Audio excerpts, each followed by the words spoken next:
Io sono abituato ad una cosa, che ogni volta c'è l'analisi del risultato. Siccome le montagne russe le ho viste nel mio partito, ma le ho viste anche negli altri partiti sempre, quindi evito di parlare di montagne russe.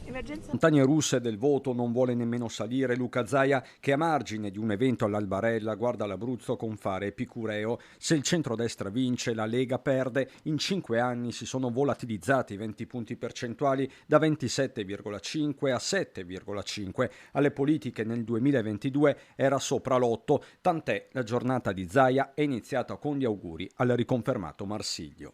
Gli ho mandato un messaggio stamattina alle 6:30, 7, era sul pezzo, quindi ci siamo messaggiati, gli ho fatto le mie congratulazioni, un bel risultato e direi che questo deve dare anche al governo ancora impulso per fare, diciamo, per affrontare le riforme. Voto abruzzese che però potrebbe avere un nuovo peso sul gioco delle alleanze, anche in vista dell'election day di giugno. Non è un mistero per nessuno che Lega e Fratelli d'Italia stiano facendo fatica in Veneto a trovare la quadra tra ultimatum e tensioni, senza contare che il Carroccio è alle prese con il caso tutto interno di Gian Antonio Darè, bomba che a Treviso è deflagrata, tanto da provocare il rinvio di un incontro fra il segretario leghista Dimitri Coin e il meloniano Claudio Borgia. E poi c'è Forza Italia che stavolta vuole incidere con Flavio Tosi, che ha iniziato a tessere la sua tela attorno allo stesso Darè. Lo ha fatto anche in una nostra diretta. Se Tony decidesse di venire con noi ne saremmo solo che felici, perché appunto è un amministratore di lungo corso e di buoni amministratori c'è sempre bisogno. Avanza che non è piaciuta al leghista trevigiano Giuseppe Paolin,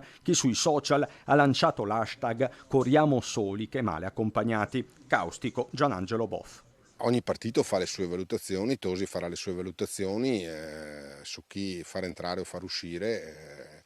Voglio dire, quando era segretario della Lega, Tosi era famoso per quello che faceva uscire le persone o accompagnava le persone verso la porta d'uscita. Adesso ha deciso di invertire la tendenza, quindi ma diciamo che in Lega l'abbiamo conosciuto così, Flavio.